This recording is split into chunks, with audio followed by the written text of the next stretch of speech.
Entonces, desde el siglo primero o el siglo I después de Cristo, la apropiación posesoria de bienes hereditarios permite solo la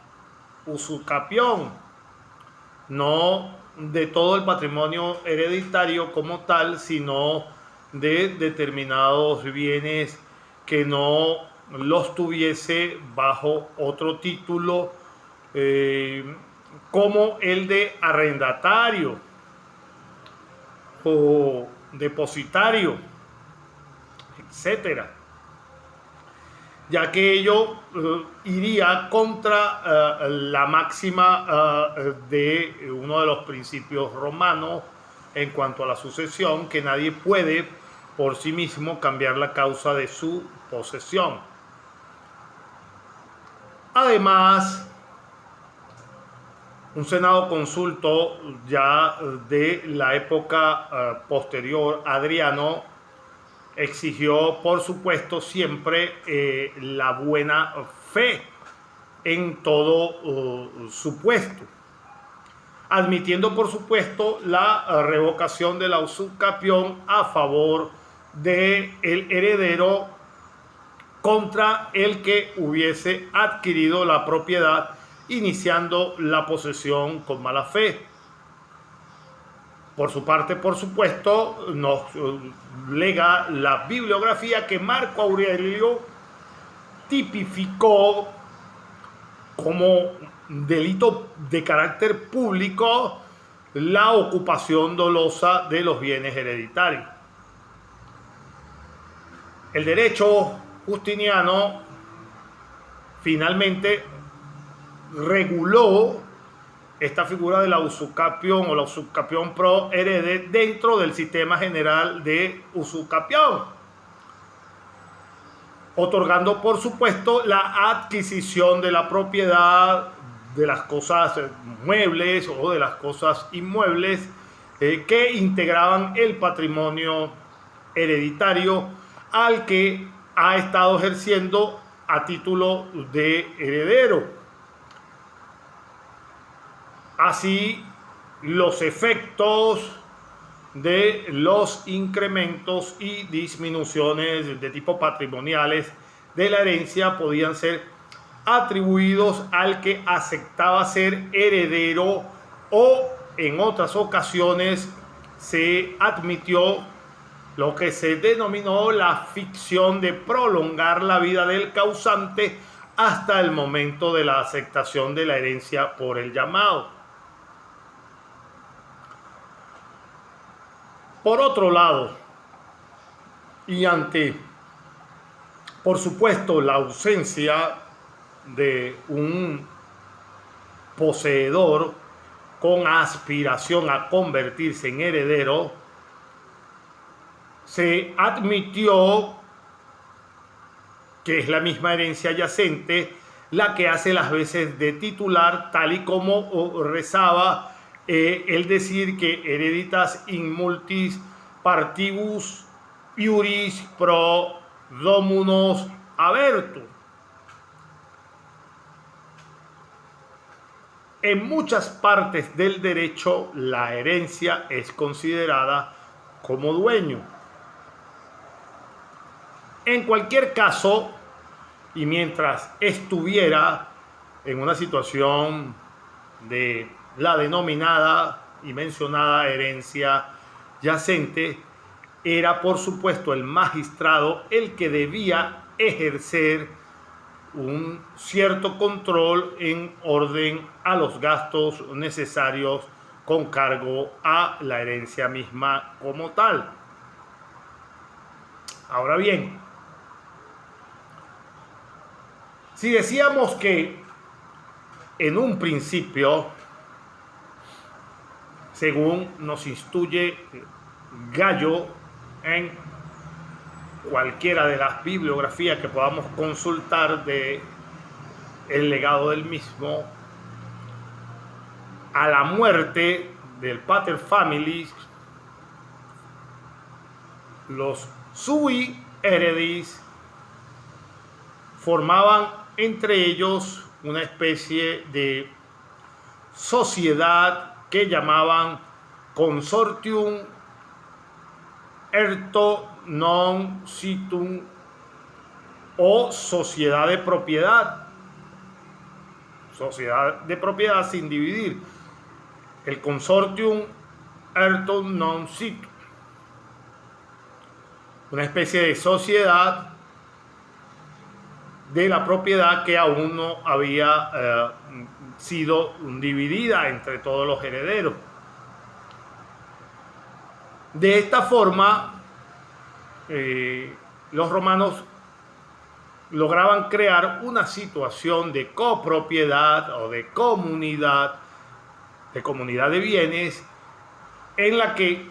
cada uno de sus miembros de la misma, por supuesto, podían disponer de las cosas comunes, obligando, por supuesto, a los demás. Por otro lado, tal consortium podía cesar o culminar en cualquier momento y proceder inmediatamente a la división material de la herencia, bien sea de forma voluntaria, de común acuerdo entre todos y cada uno de los herederos, o, si así lo preferían, actuando por la vía judicial,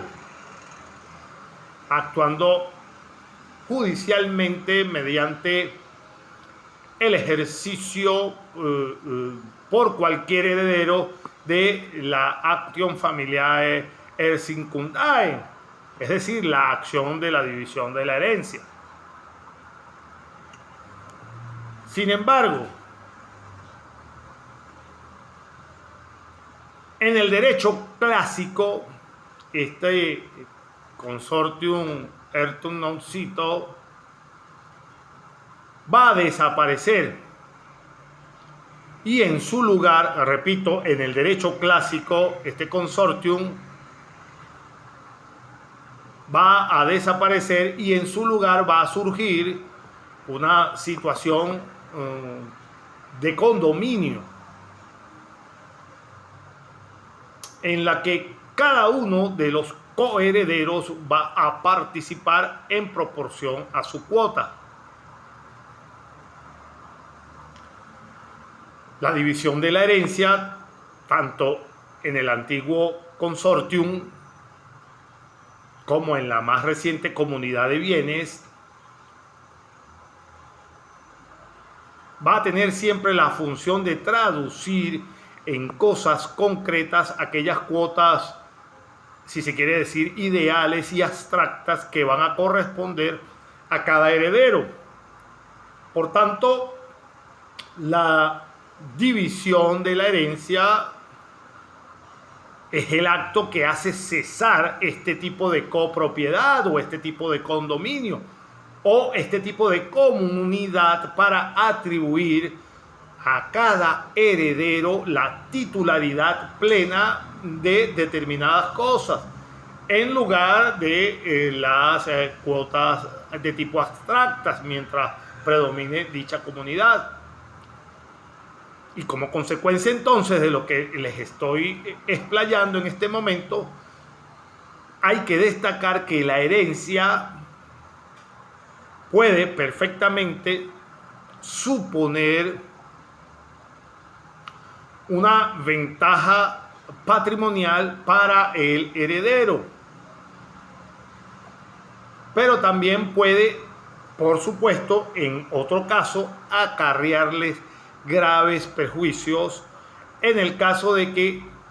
una herencia contenga más deudas que bienes y créditos. Es lo que conocieron los antiguos romanos como una hereditas damnosa, una herencia con deudas. Entonces, uno de los efectos que puede producir o que producía la aceptación, la adquisición, la aditud de la herencia, iba a ser la confusión de la masa hereditaria. La confusión de la masa hereditaria con el propio patrimonio del heredero, pudiendo esta situación producir perjuicios para el propio heredero, ya que sucede al causante y este pudo generar muchas deudas. Como para los acreedores del difunto, también puede acarrearle inconvenientes. ¿Por qué para los acreedores del difunto? Ante la incertidumbre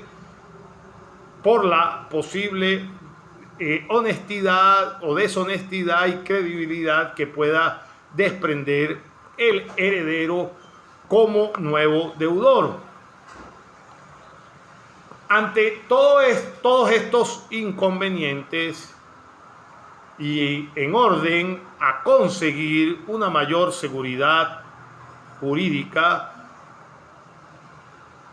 el derecho romano creó determinadas instituciones que van a tender a favorecer tanto a los herederos y a los acreedores.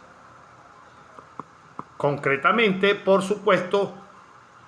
vamos a señalar a una de ellas, que es la Separatio Bonorum.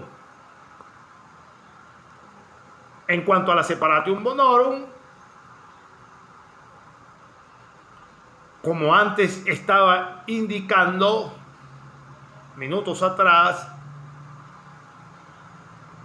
la adquisición de la herencia va a dar lugar a la confusión del patrimonio del heredero con el recibido del difunto.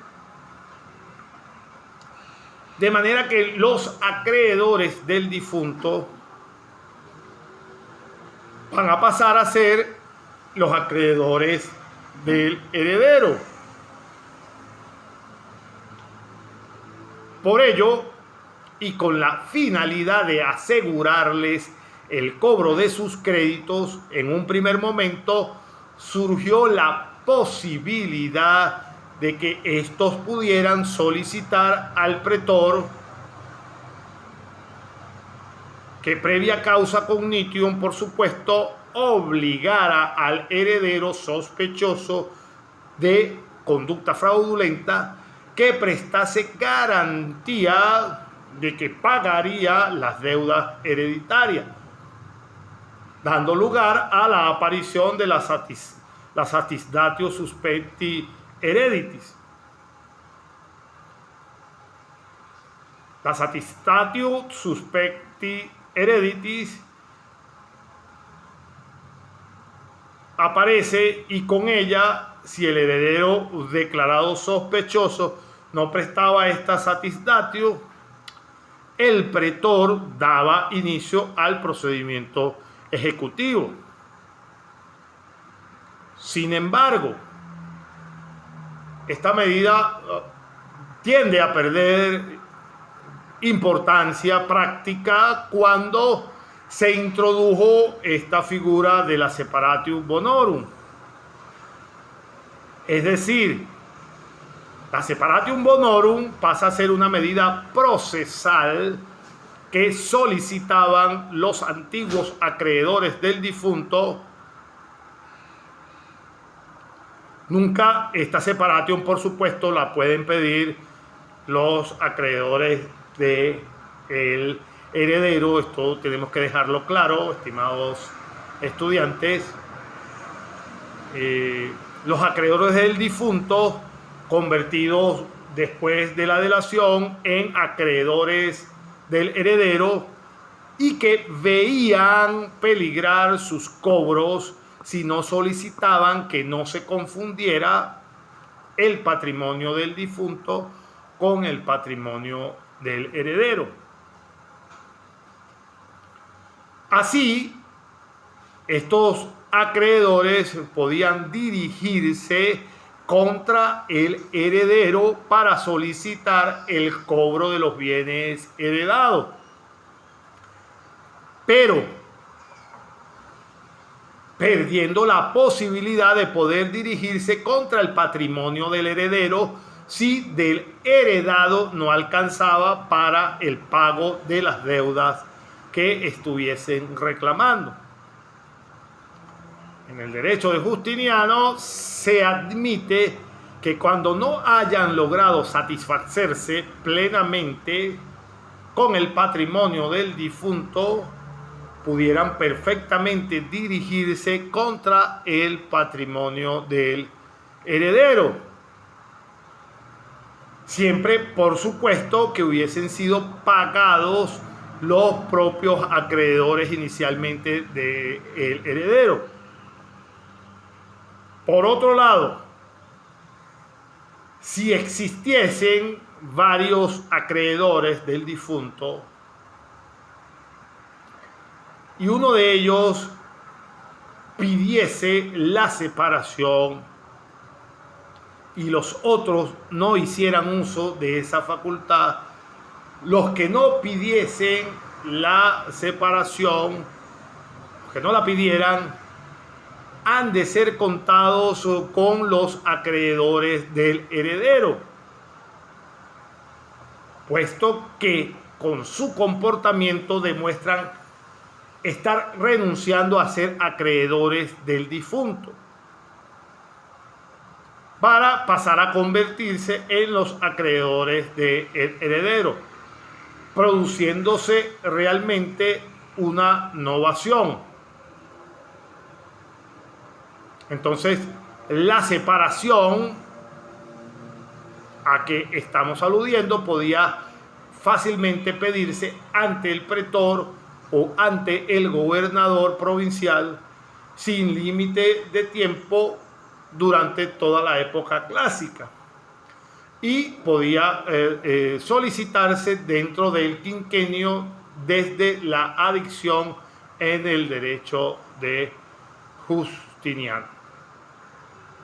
Ahora bien, dado que los herederos necesarios, los sui et necessari,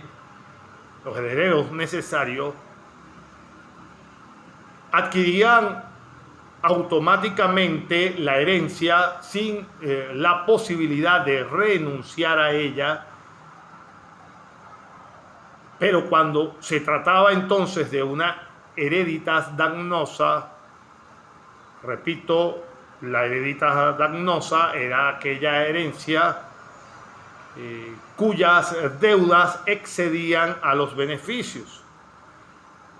El pretor entonces, bajo esta circunstancia, concedió a estos herederos la facultad de abstenerse de la sucesión. Concretamente al respecto, Gallo nos dice, explicándonos que los herederos necesarios, por supuesto, inicialmente, para recordar, son aquellos llamados así porque, quieran o no, tanto por testamento o por ad intestato, se hacen herederos al ser, en cierto modo, propietarios de los bienes heredados en la vida del padre. Que el pretor entonces le va a permitir o les permitió abstenerse de la herencia para que los bienes hereditarios se vendieran en nombre del padre. Gallo también nos deja dicho que este derecho fue concedido de igual manera a la esposa que estaba bajo la manus del pater familiae en vida, porque está en el lugar también de una hija. Y también se le concedió a la nuera que está bajo la manus del hijo, ya que ocupaba el lugar de su nieta. Finalmente también lo concede al que está in causa mancipi, es decir, al mancipado,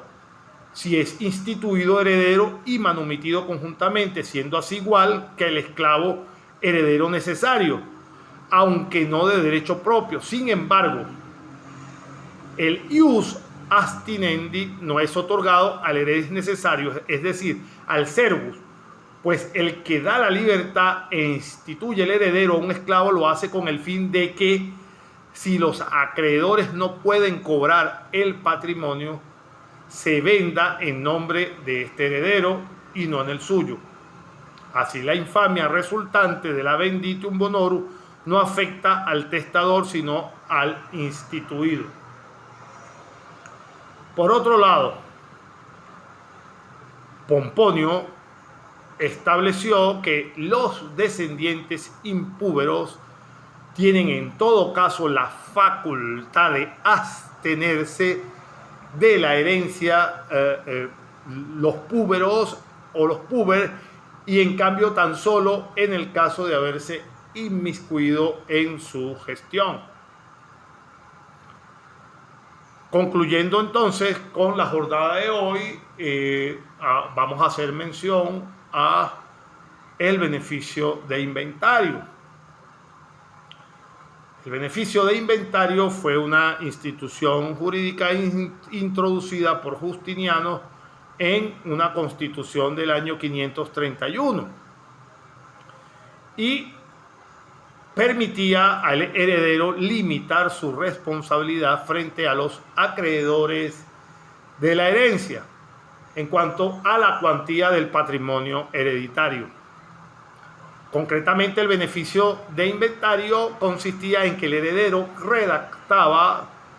con la intervención de un tabularius, en su defecto un funcionario que hacía las veces de lo que hoy conocemos como un notario público, y en frente de testigos hacía un inventario del conjunto total de la herencia, comenzando dentro de los 30 días siguientes al conocimiento de la llamada de la misma y terminando en los 60 días a partir del citado plazo, o por supuesto contando con un año si los bienes estaban situados muy lejos de donde él residía, quedando solo obligado